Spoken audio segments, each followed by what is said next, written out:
Welcome to Behind the Book. It's time now for Behind the Book, hosted by Tess Thompson and Karen McFadden, two authors with a passion for books, no filters, and limitless curiosity. Join them now to find out the real story behind your favorite books and authors. And now, Behind the Book.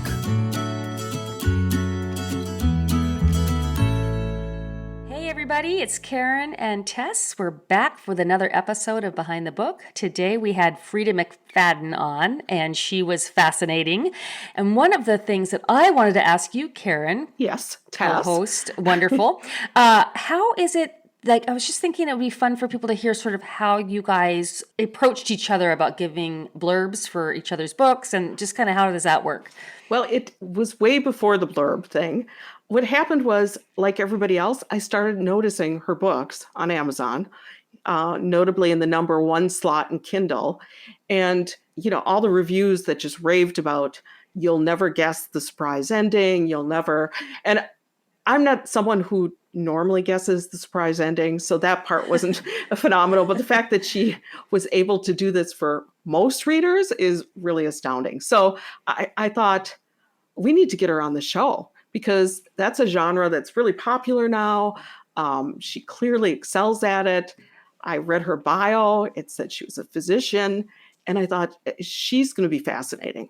So I had emailed her, and she has an email right on her website. And I thought, I'm going to get an auto response, or her assistant will say, Freida is way too busy for the likes of you or whatever. But I did not. I actually heard back from her, and she said that she wanted to think about it because I don't know if it's a scheduling issue but she wasn't doing a lot of that kind of promotion at that point. But in the meantime, we started emailing back and forth because we had some other commonalities. And she asked about my new book, and I told her about it, and she said, I would love to read it. And people often say they'd love to read things. And I'm like, well, it comes out, whatever date. And she's like, well, if you ever need someone to read ahead of time, I give really good notes. I'm known for giving good notes, which, as you know, most people think they give good notes, but not everyone does. Sometimes they just say, I wouldn't have named the dog that because our neighbors had a dog like that was really mean, or whatever. Now I have to go back and say, I'm not putting down dogs, because there are a lot of dog lovers out there. But that's just an example of the kind of thing you'd get. So I thought, well, you know what? Her plotting is really her strong suit, along with a lot of other things. So even though I didn't know her, and it's kind of a huge trust issue to send a manuscript via email to someone you've never met, she also happened to know another friend of ours, Pamela Kelly. And so that was, to me, kind of a positive, something in her favor. I emailed her the manuscript. She got to it within a week, less than a week, 4 or 5 days, came back, gave me awesome notes. She caught a lot of little things. She had suggestions. And I thought, wow, she really is great at this. And I was so thankful. And she offered to give me a blurb, which is what we call our little endorsements from other authors, because she had already read it. And she liked it a lot, or maybe she loved it. I think she loved it, actually, Tess. I think she loved it, yeah. And so she wrote this blurb, and I was thrilled. And I said, of course, I'm a fan of yours. I will absolutely return the favor anytime. And so she took me up on it. The book that's coming out this fall, I got to be an early reader. And I did point out some minor things and a couple major things. Like, I actually figured out she always has multiple twists that you don't see coming. But I was a little suspicious of one of the things that turned out to be a twist. And so she kind of brainstormed and thought of a way to change it to make it wasn't obvious, to hide it even a little more. And then when we were emailing back and forth, I got some insights into how her mind works, how she, shapes the material. So eventually she agreed to come on the show, and we got the chance to talk to her this week. Yeah, and it was great. And you guys were kind of fangirling, and nobody mentioned me at all. So I was like, should we even air this episode? We'll tell them we're pulling it. Yeah, there was no mention of Tessie Lou, and that means it is not going on the air. for it in the next one. It'll be That's all right, about yeah. you, all Tess, That's all right. the time. That's right. But no, in all seriousness, it was a great interview, and I think people will really enjoy it. So on to the interview. Today's episode of Behind the Book is sponsored by A Limited Run by Karen McQuestion. When a mysterious billionaire offers the cast of a now-defunct TV show $2 million each to recreate their roles for 10 days without breaking character, they're initially skeptical. But one by one, they set their hesitations aside and agree to his terms. Goodreads readers are in love with A Limited Run, saying, "I devoured this book.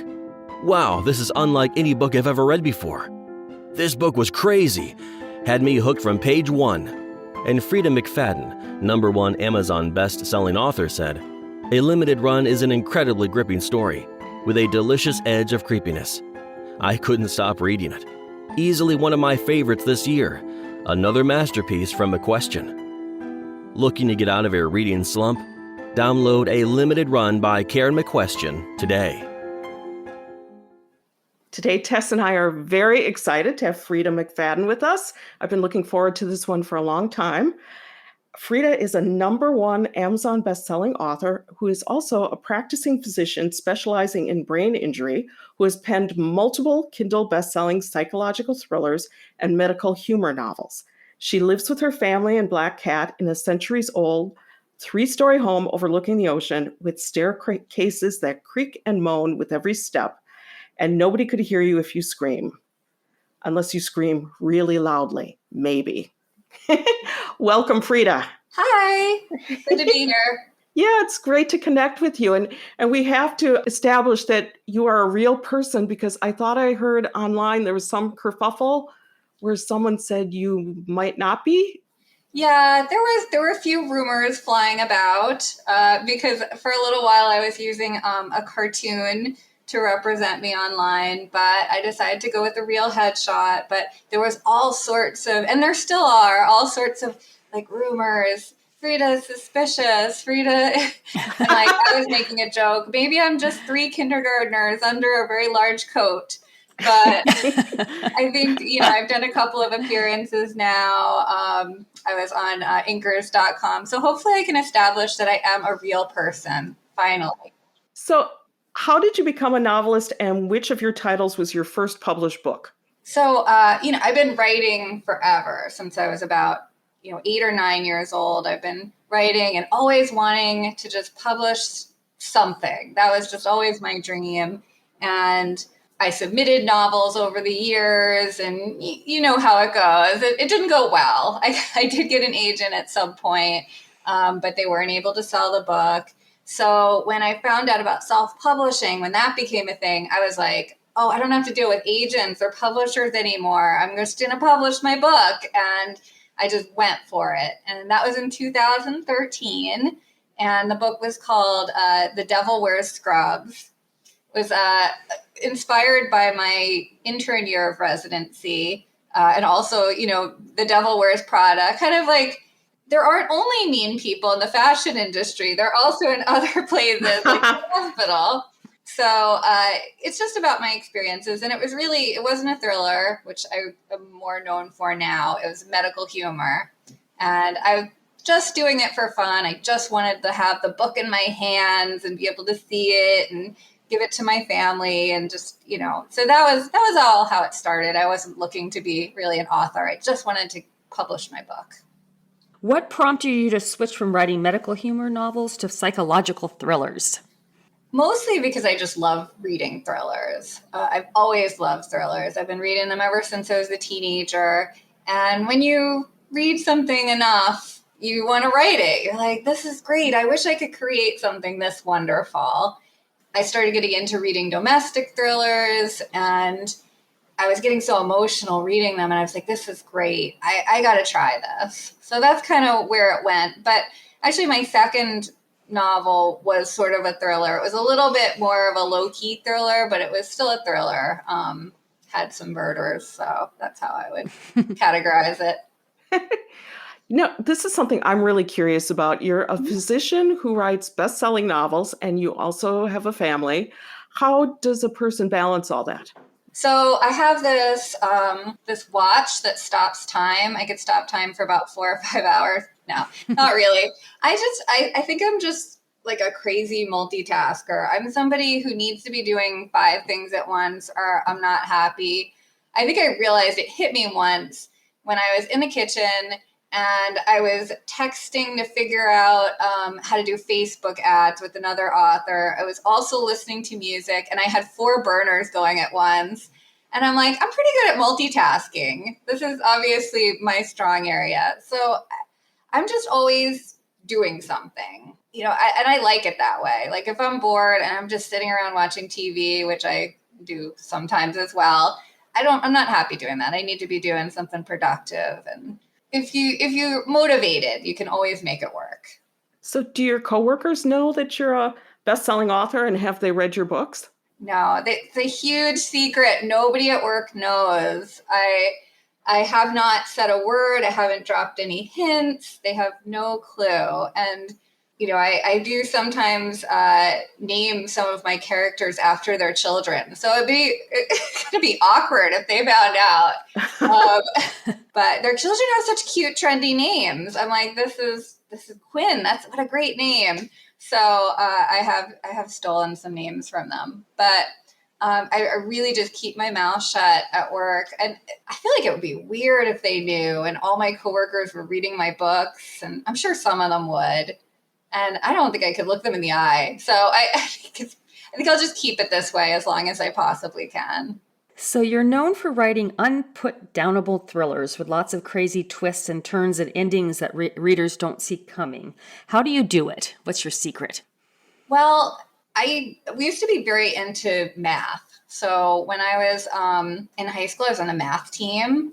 And I used to go to all these competitions all over the country. And then in college, I was a math major. So I'm very good at like puzzling through things. Like that was always my thing. Like, the challenge of solving a problem. And I feel like now I'm the one creating the puzzle. Like the puzzle is fun. Like part of solving the puzzle is working backwards. So for me, these books are all a big puzzle. Although I say that to my husband sometimes. I'm like, I feel like my math background is helping me write these thrillers. And he's like, that's ridiculous. Come on. That's so silly. He's a math PhD. So, and he's not writing thrillers, but I think it does help me. And I like coming up with these twists but it has to make logical sense. So I think that's where the math comes into play. And that's what I like about your books. It's sort of like when you find out the twist, and it is really something I could never have predicted, then I go back and I think about it, and you did lay the groundwork, but I didn't pick up on it necessarily. But once it's revealed, it made perfect sense. I love doing that. I love putting like these little Easter eggs throughout the book that people will I'm going to put this little hint in and nobody will understand it. But then if they go back, they'll see like it was there, or like when it comes together at the end, they'll be like, oh, so that's what I'm kind of going for, that, oh, kind of reaction at the end.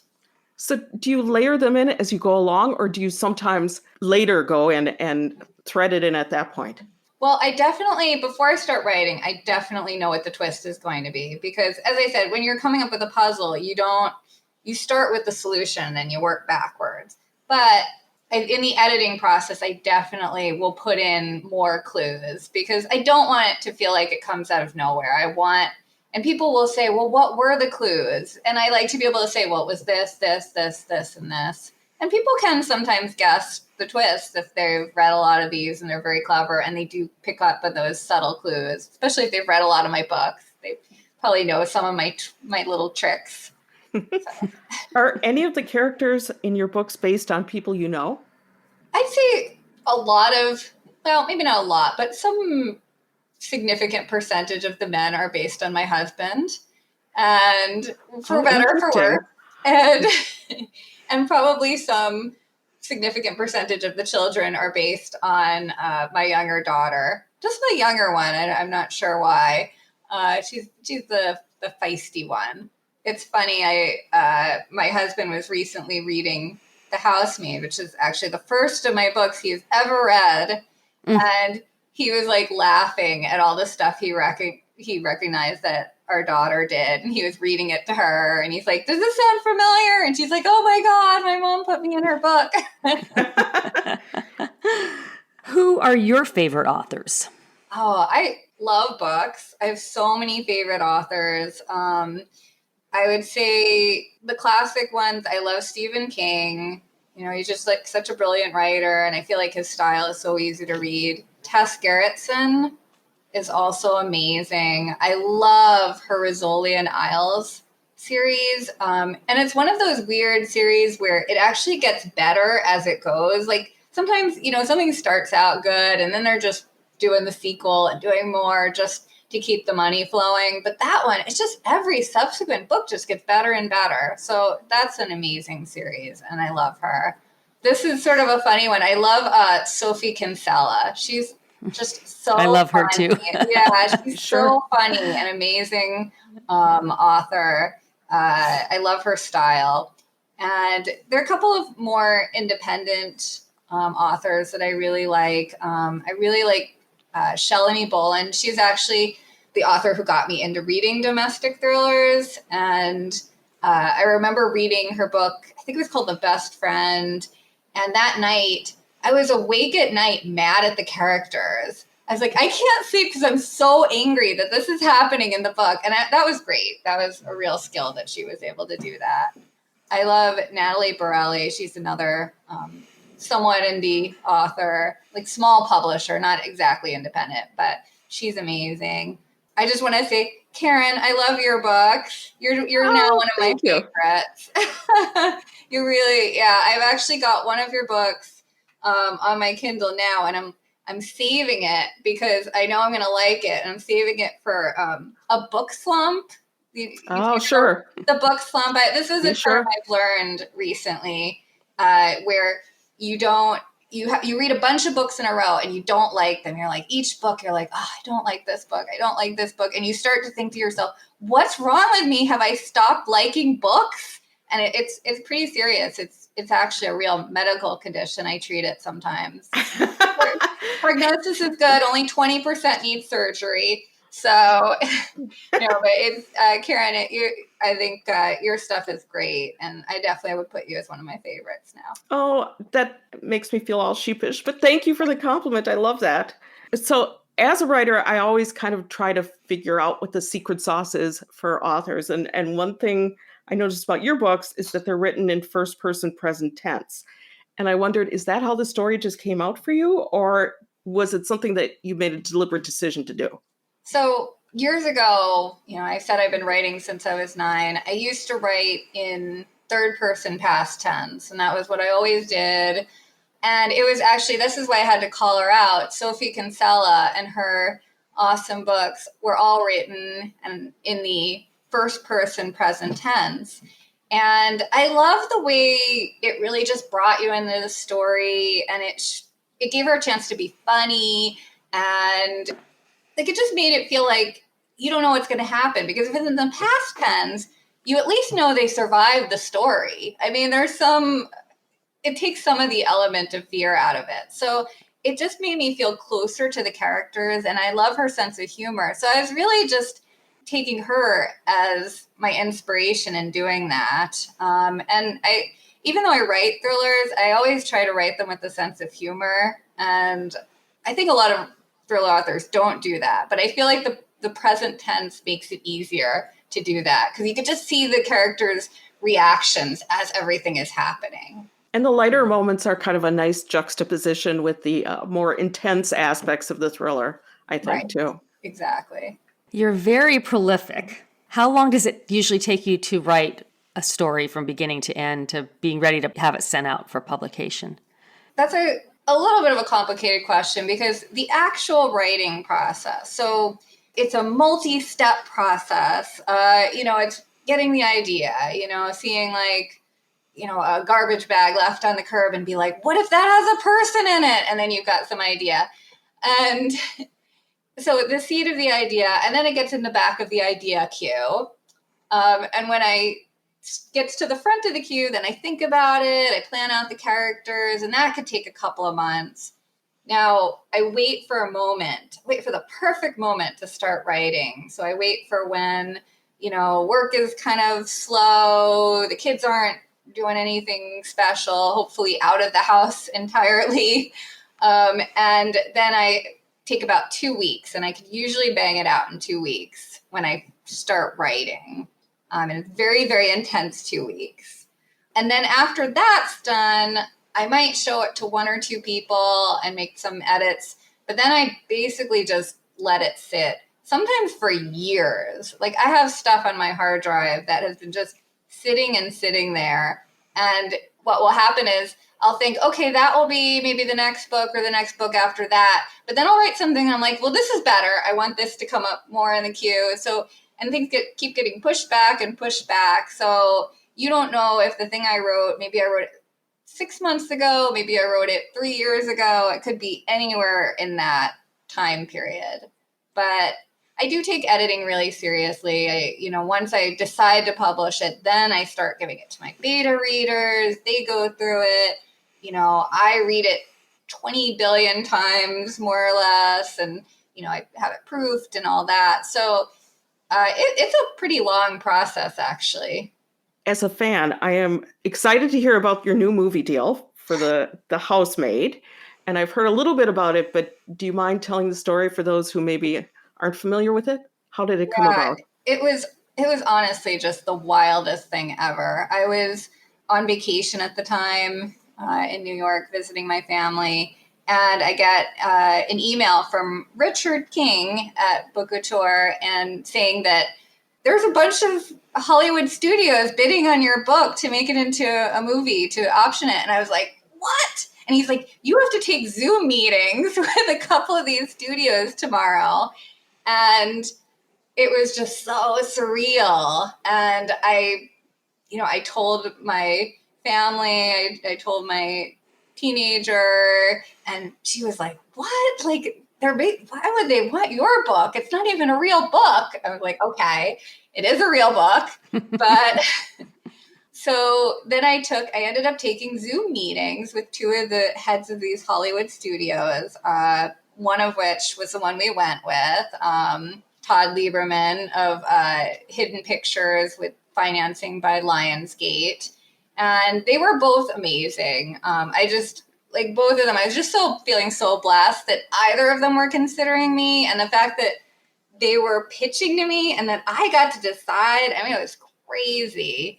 I would have been happy with either one of them. They're both amazing, but we just, the passion that Todd showed was just unequaled. He really couldn't say enough nice things about the book. He had his family reading it, and I was really touched. So, there was a few more negotiations, and then we just gave Todd the good news, and they've been giving me calls occasionally and keeping me in the loop a little bit. So it's really just been a little surreal. I still don't know. People say, oh, your book's being made into a movie. I'm like, it's not really yet. I mean, it could happen, but I mean, there are a lot of obstacles between now and that. I mean, it could, at any point in the process, it could get shut down. I mean, I would say there's a chance. I mean, it could be happening, but it could also, just fall apart at any point in the next few years. So, and, it could also be made into a bad movie. Hopefully that won't happen, but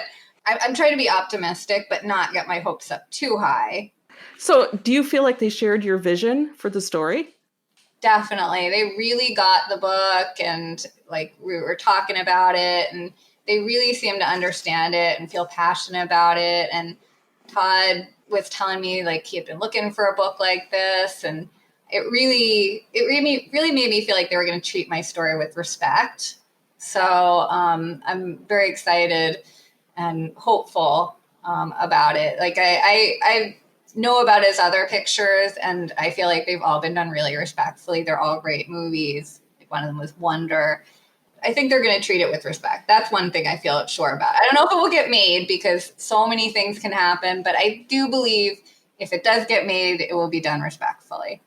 You mentioned a little bit about how you ruminate quite a bit, and then when you're really ready to go, you can write in 2 weeks. Is that from an outline? Do you plan it out very detailed, or do you just write it as you go along once you have the idea in your head? I just keep it all in my head. I feel like this is why I forget everything, because I keep all this in my head, and then I forget, like, to buy milk and like to pick up my children. No, I don't really, but I definitely I have a lot in my head. I don't know. I've just always done this. And my outline, even if I did write an outline, I feel like it would change a lot. What I have in my head is just basic stuff. Like I have, who the main characters are, the basic flow of the twist, but I don't have like a scene to scene to scene thing going on. I have setting, characters, climax, twists, and everything else. I just let the characters take me where they want to go. And even though I do write quickly, I feel like it just somehow comes together. Just, I think you do it enough times and you just get used to it. And it just feels like you're like, oh, this is the right flow. This is how it should be going. And you just become more experienced. You were talking about forgetting things. Did you ever have someone refer to a book that's a couple books back and they'll say, when Glenn was doing such and such, and you totally blank out? Because I'm like, a Glenn? There was a Glenn in my book? And people are astonished. They're like, you forgot who Glenn is? It's very suspicious. You're definitely 3 kindergartners under a big coat. So yeah, I totally forget. And something that readers have been pointing out that I do is I reuse things from like books I wrote a few years ago without realizing it. Like I had 2 books where I had characters with snowflake necklaces, and they were like, what is the significance of a snowflake necklace? I was like, I didn't even know I did it twice. And apparently I write about, what else is there? I write about Maroon 5 a lot. I was just like, they're on the radio all the time. Or they were at the point that I was writing these books. So it's like, okay, Maroon 5. What else? Taylor Swift, that might have been in a couple of books. Rihanna, maybe. But, it's, and I've forgotten I did it. And then sometimes I'll be reading a book over and I'll be like, oh no, I did this twice. Or I had, and I can't believe I did that, but it's too late because both are published and there's nothing to do. But your stories are so engrossing that you are probably forgiven for any of that. That's good. That's good. Yeah, no, I think your book clubs, they're sitting around going, what do you think about the snowflake necklace? Like, I mean, do you think it's going to show up in another book? I know. Oh, and I think I mentioned The Princess Bride in like at least 2 books, possibly 3. And people are like, is that your favorite movie? I'm like, not really. I've only seen it like once, but I know people talk about it. So I guess it's just in my head. And I've mentioned it a couple of times. I'm like, this is a movie people are obsessed with. I'll just use it again. But I don't realize that I've used it the first time. So, and then people just make assumptions. You love, what was the other one? Oh, everyone drinks their coffee black. And they're like, you must love black coffee. And I'm like, I actually don't like coffee at all. Like maybe that makes more sense because I can't think of a way for it to be drunk because I never drink it. I don't drink coffee either. And believe me, we're in the minority. I know. People think there's something wrong with me, especially as a physician. They're like, you don't drink coffee? Are you okay? Yeah. How did you get through med school and not drink coffee? Yeah. My mother was an insane coffee drinker. She basically, I have no memories of her that don't involve a cup of coffee in her hand. So she was probably drinking it when she was pregnant. So it's like one of those things where like, you don't introduce foods to babies at a young age because you know that they're going to get an allergy. So she gave me an aversion to coffee by drinking it so much. So that is my diagnosis there. So what parts of writing fiction do you find the most challenging? And do you have something you find really easy to do as well? So just practically, I love writing dialogue. That's my strong suit. I feel like, sometimes I'm worried my books are just 1 or 2 paragraphs away from turning into a play. On the other hand, description, I always struggle a little bit with that. And, I think some of my readers really like that. They're like, you don't have to spend 2 pages describing somebody's hair or something, and I would never want to read that. So that's why I keep them brief myself. Plus I hate writing them. So I'm just making things easy for myself. But I have gotten a couple of reviews that said I describe things too much. And I was like, really? Like this, Like, okay. But it's always a struggle for me. And it's always something where I have to go back at the end and say, oh, yeah, I can't just say she lived in a house. It has to be, a 2-story house with, white paint and pink trim and, stuff like that. You can see I'm struggling. I can't even come up with trim. That's about it. That's all I can come up with. Okay, well, Karen and I are always super curious about how authors choose their titles. Can you tell us about that? It's obviously the hardest part of the book. Like I would, those 70 to 80,000 words, that's easy. Those 2 or 3 words of the title, oh, that's the hardest part. And, and then, you come up with this great title and you look on Amazon, you're like, oh, there are always like 20 books called that already. So I try not to at least not repeat myself. I already have a book called, The Perfect Son. So I had another idea and I was like, perfect would be good in there, but I can't have another book with perfect in it. And I already have The Wife Upstairs. So I can't have another book with wife in the title, but I don't have a husband book. So there could be another husband book. But I've used secret. I've used a lot of the buzzwords in there. I could use daughter. I haven't used daughter yet. So I'm saving special words for future titles. And I think I'm doing good with titles because a couple of traditional major publishers have used my title. So I think they think I'm doing a good job. So you try not to pick a title that's widely used already, and you try not to duplicate within your own catalog of books. Right. And it's not going to be perfect. Titles are going to repeat. It has to happen. There are millions of books out there. If we didn't let people repeat titles, books would end up having either ridiculously long titles or like we'd have to include some sort of numerical component of the title. So I think it's okay that titles repeat as long as, I just don't want to repeat on my own catalog. As long as it's not called War and Peace or, Yes.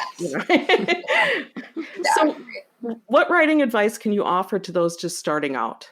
It's hard starting out, especially now. I think when I started, it was like, you didn't have to do anything. You just publish your book and people would just discover it and read it. It was so easy. Now it's a lot harder, but I'll tell you an interesting story about when I was first starting out. I was trying so hard to do everything right. And I had a friend who had already been publishing. And I said to her, can you give me some advice? Because she'd been doing pretty well. So I said, can you give me some advice? I'm just starting out. And she's like, I don't have any advice. Just write good books.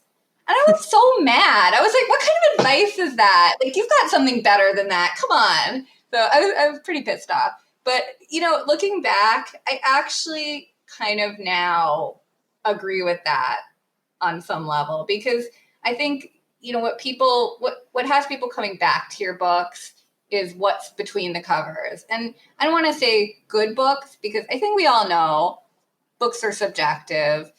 One person could love a book and another person could hate the same book. So, it's short of a book that's just, full of typos and just, a complete mess. I think any book could be called good. But the book that, caters to the audience, it draws people in, like what's between the front and back cover is the most important thing of all. And you never want to lose sight of that. That is so important. And if you've written a really good book, I believe people will find it. Like coming back, I'm going to call you out again, Karen. When I saw your book at the top of the charts, #1, and, people were saying, oh, it's good. And I picked it up and I read it and I was like, well, I understand why this is #1 on Amazon. It's great. So, if your book is good, I think people will get it and it will do well. Now, that said, people make a lot of mistakes before people even start reading your book. I feel like I could look at an Amazon page and be like, well, you're doing this, and this wrong. Your cover doesn't fit your genre. Your title is bad. Your blurb makes no sense. Your look inside has some grammatical errors, like in the first paragraph.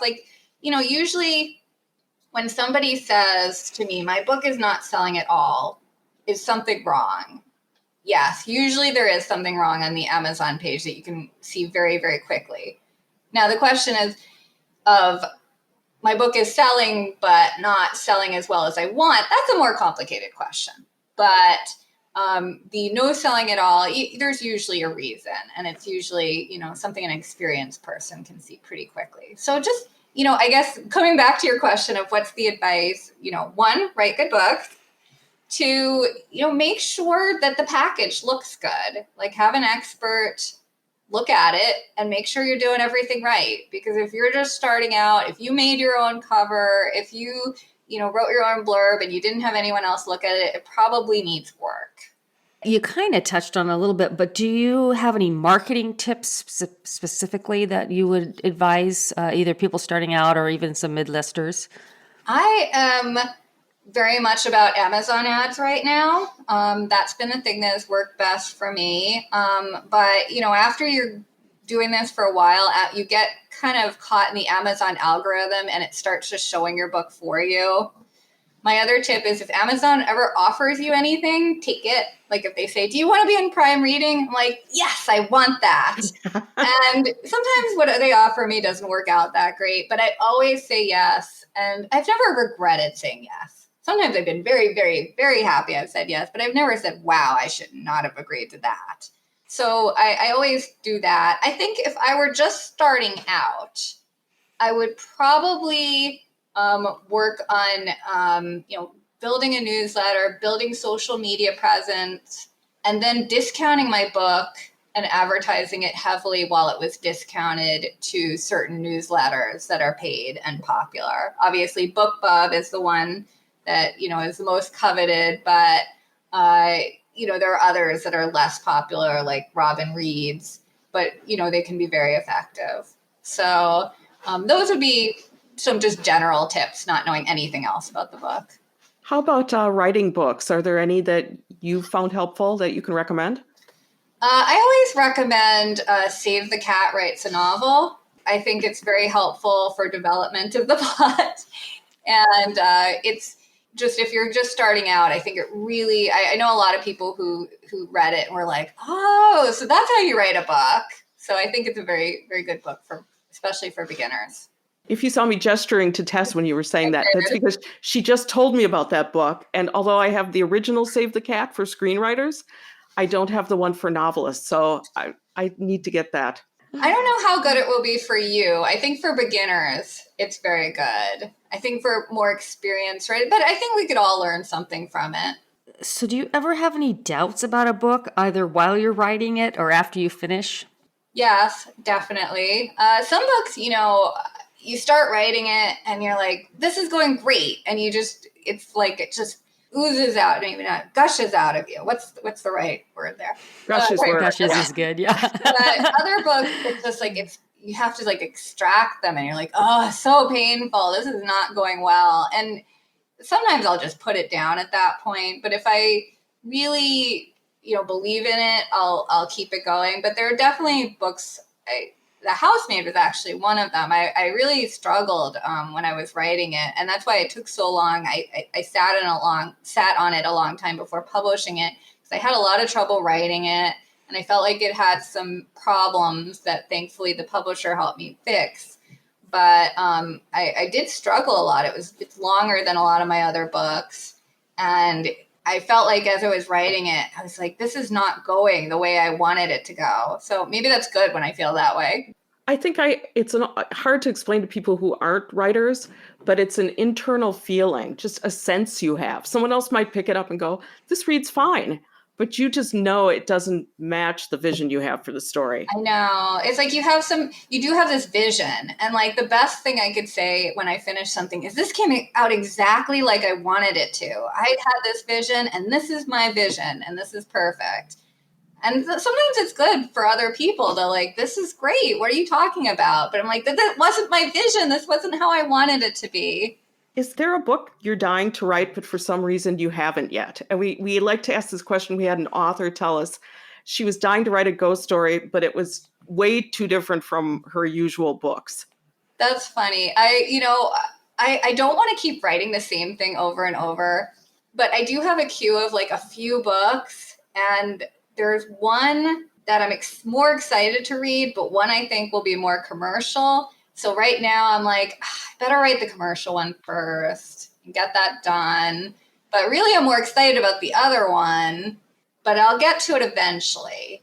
But I think if I want to write something bad enough, I'll eventually make time for it. I try to write a book every 2 to 3 months. So at that pace, I'm actually more worried about running out of ideas at some point than I am, not having time to write the thing that I want to write. You mentioned your husband finally read one of your books. What about the rest of your family? Do they read them? Yeah, my parents read all my books. My father tends to read them after they're already published, so he can tell me what's wrong with them when it's too late. Doing that. He's like, this book should have been about this. Like, this is what should have happened at the end.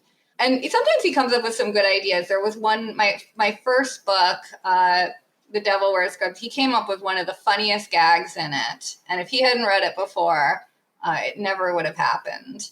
So, but now, he does mostly read them after.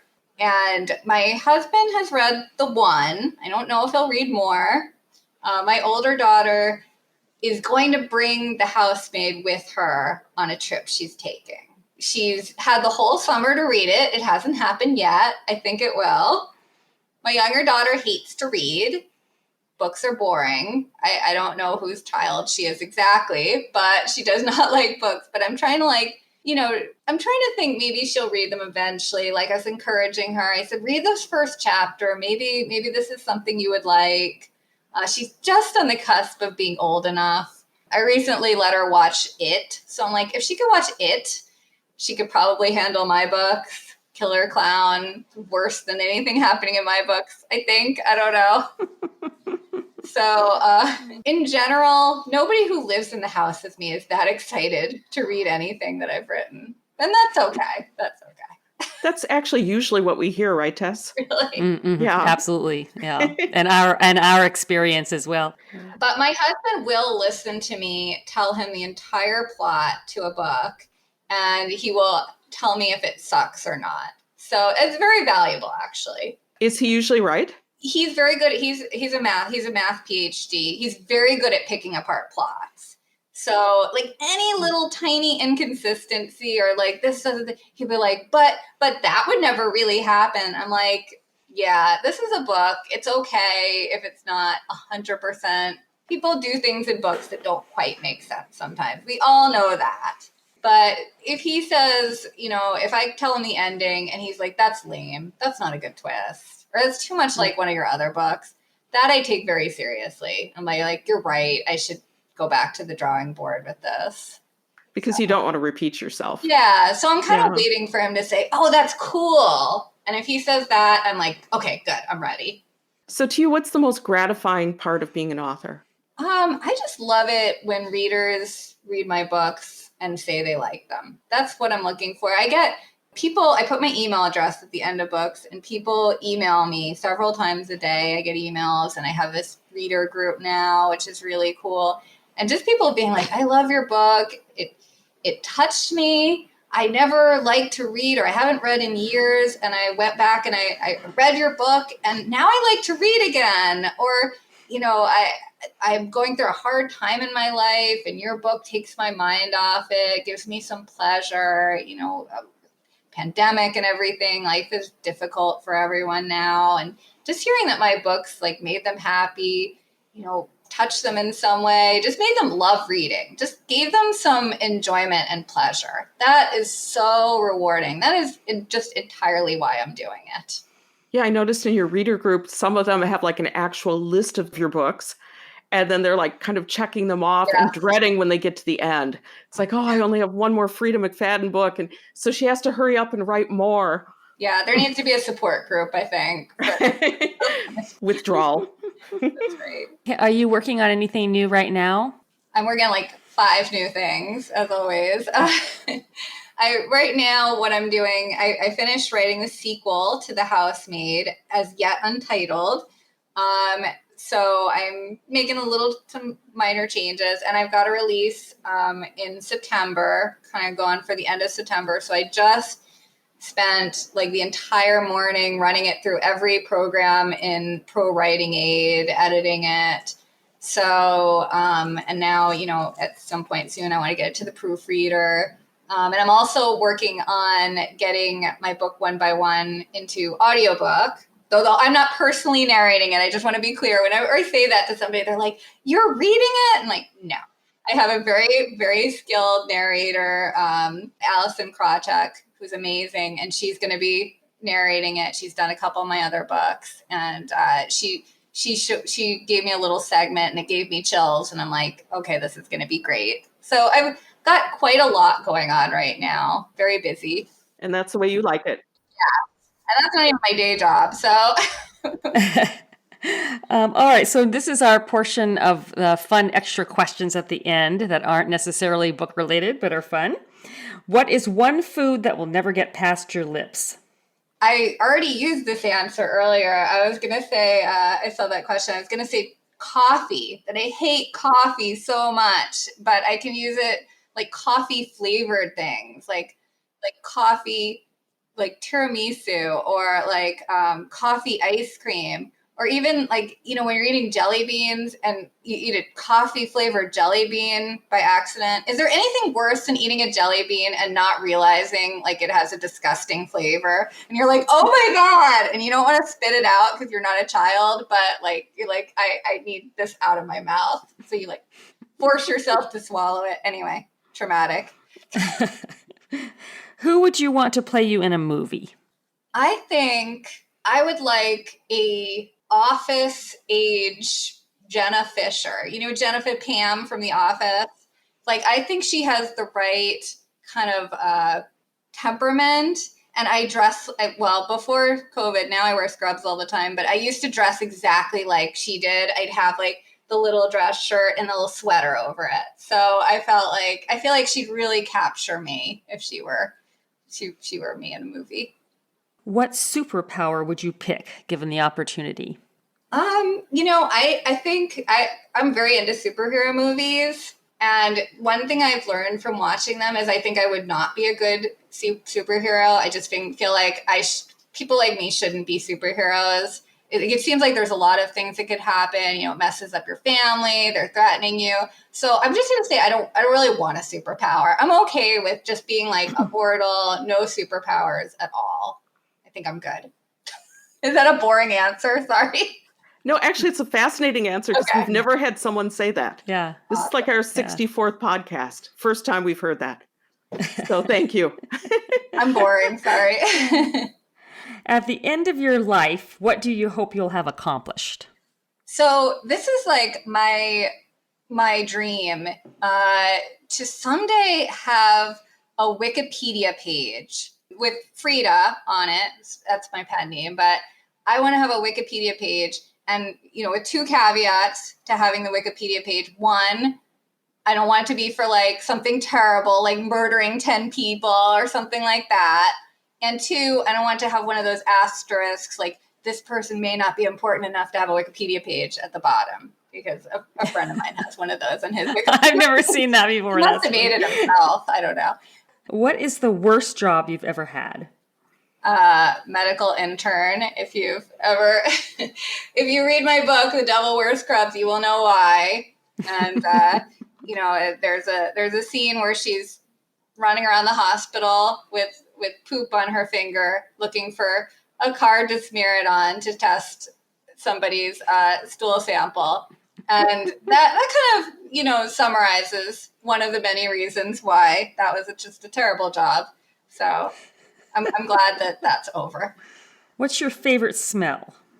I would say coconut. I love the smell of coconut, even though weirdly I don't like to eat it. I think it's the texture. I don't like the texture of coconut, but like a coconut soup, a coconut smell, that's all amazing to me. If you could instantly become an expert in something, what would it be?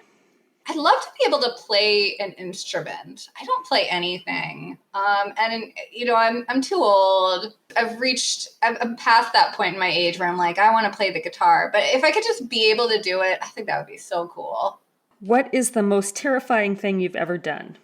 I guess it would be, I had a few, but it would probably be a tie between giving birth and maybe, I hate to talk about it because it puts everyone in kind of a sad mood, but I had COVID like at the very beginning, like back in May of 2020, because, I work in a hospital and we didn't have a lot of PPE back then.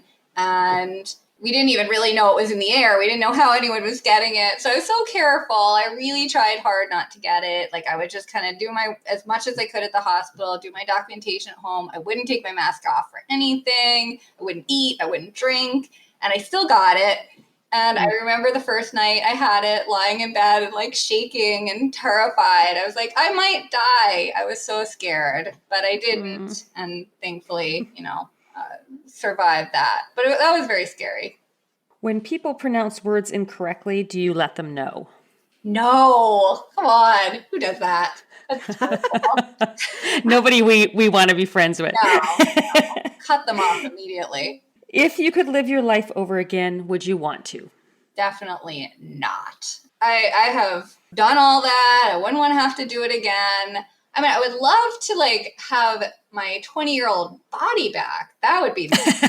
I would accept that. That would be okay. But just to have to go through, I feel like I've been through like all those years of medical training, raising 2 kids. I'm like, I've gotten to a point where I don't want to do any of that again. I kind of feel sorry for people at the beginning of it. So yeah, I'm good. Well, this has been wonderful. We're so grateful that you were able to join us today. Thank you for having me. This has been really fun. I loved that we finally got to meet. I know. I'm looking forward to your September release. What is it called? So it's called Never Lie, and it's about a psychiatrist who vanishes very mysteriously, and 2 people who uncover the mystery of what happened to her. Sounds awesome. Well, thanks so much. Thank you again. Take care. Thank you for listening to Behind the Book, brought to you by authors Tess Thompson and Karen McQuestion.